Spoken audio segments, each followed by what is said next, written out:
अस्सलाम वालेकुम, मैं हूं आपका टीचर राशिद सूरी और आज हम बात करेंगे CMYK और RGB कलर्स के मुतालिक कि इन दोनों में बेसिकली क्या फ़र्क है। तो सबसे पहले तो मैं आता हूं कि RGB कलर की तरफ। तो RGB कलर जो है ये एडिटिव कलर्स होते हैं, ये डिस्प्ले कलर्स होते हैं और ये रोशनी के कलर्स होते हैं, यानी कि ये लाइट्स कलर हैं। तो ये इसकी वजह से ये बहुत ज़्यादा ब्राइट कलर्स होते हैं, जबकि CMYK कलर जो है ये आपके पास प्रिंट मीडिया के कलर्स होते हैं और ये डल कलर होते हैं। तो अगर हम CMYK कलर इसको अगर डिस्प्ले के लिए इस्तेमाल करेंगे तो वो हमारे लिए बेकार है, क्योंकि हमारे पास डिस्प्ले कलर जो होते हैं वो RGB कलर होते हैं। जबकि अगर हम प्रिंट मीडिया के लिए बात करते हैं तो हमारे पास RGB कलर जो है वो प्रिंट मीडिया के लिए इस्तेमाल नहीं होते हैं और हमारा प्रोसेस जो है वो उसको CMYK कलर में कन्वर्ट कर देता है, जिसकी वजह से हमारे कलर वेरिएशंस बहुत ज़्यादा आ जाती हैं और जो चीज़ हमें डिस्प्ले पर नज़र आ रही होती है वो प्रिंट में नहीं आती और इसकी वजह से हमारा जो एक आर्टवर्क होता है वो प्रिंटिंग के बाद ख़राब हो जाता है। तो हम इस बात को ज़रा थोड़ा सा ख्याल रखेंगे अपने डिज़ाइनिंग के वक्त कि आया आप कोई ब्रोशर डिज़ाइन कर रहे हैं, पोस्टर डिज़ाइन कर रहे हैं या आप कोई मैगजीन, अखबार, कोई भी चीज़ यानी कि जो प्रिंट मीडिया से ताल्लुक़ रखता है, अगर वो चीज़ें इस्तेमाल आप डिज़ाइन कर रहे हैं तो फिर आप RGB कलर को इस्तेमाल नहीं करेंगे। इसकी बनिस्बत अगर हम डिजिटल मीडिया के लिए काम करते हैं, जैसे कि आप वेब मीडिया के लिए काम कर रहे हैं, सोशल मीडिया के लिए काम कर रहे हैं या आप जो है वो फिल्म टीवी के लिए काम कर रहे हैं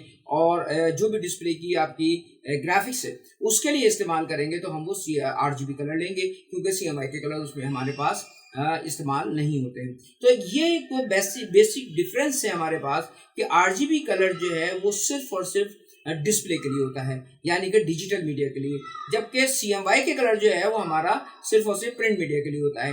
अगर हम इनका ख्याल नहीं रखेंगे तो हमारा जो आर्टवर्क है उसके कलर्स गलत हो जाते हैं और यानी कि हमारे पास जो चीज़ हम चाहते हैं वो चीज़ हमारे पास नहीं आती है। जैसे कि अगर मैंने अभी आपसे कहा कि हमारे पास RGB कलर जो है वो प्रिंट मीडिया के लिए नहीं है, तो अगर हम RGB कलर को प्रिंट मीडिया के लिए इस्तेमाल कर लेंगे तो जिस वक्त प्रिंट होकर हमारे पास एक चीज़ आती है तो वो डल कलर में आती है।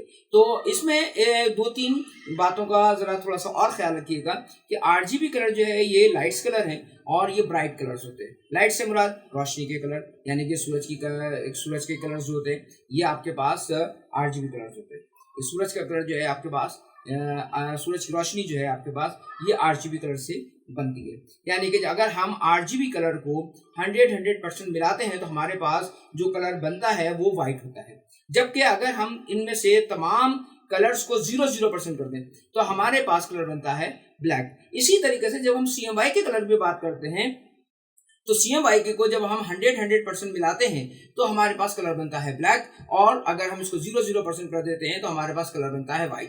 तो ये चीज़ साबित करती है कि आपके ये दोनों कलर्स ये बिल्कुल डिफरेंट कलर हैं, यानी कि एक से आप 100% मिक्स कर रहे हैं तो आपके पास कलर जो बन रहा है वो वाइट बन रहा है। जैसे कि आप RGB कलर, यानी कि जब इसको 100% मिलाएंगे तो वो 100 वाइट हो जाएगा। और इसी तरीके से अगर हम CMYK में जाते हैं और उसको 100% हम कलर मिक्स करते हैं, तमाम कलर्स को 100% लेते हैं तो हमारे पास वो कलर बनता है ब्लैक। तो अब दूसरी बात ये है कि जो हमारे पास CMYK कलर है वो डल कलर है और RGB कलर जो है वो ब्राइट कलर है। तो अब ये जो चीज़ें होती हैं इनको हमने ख्याल रखना पड़ता है।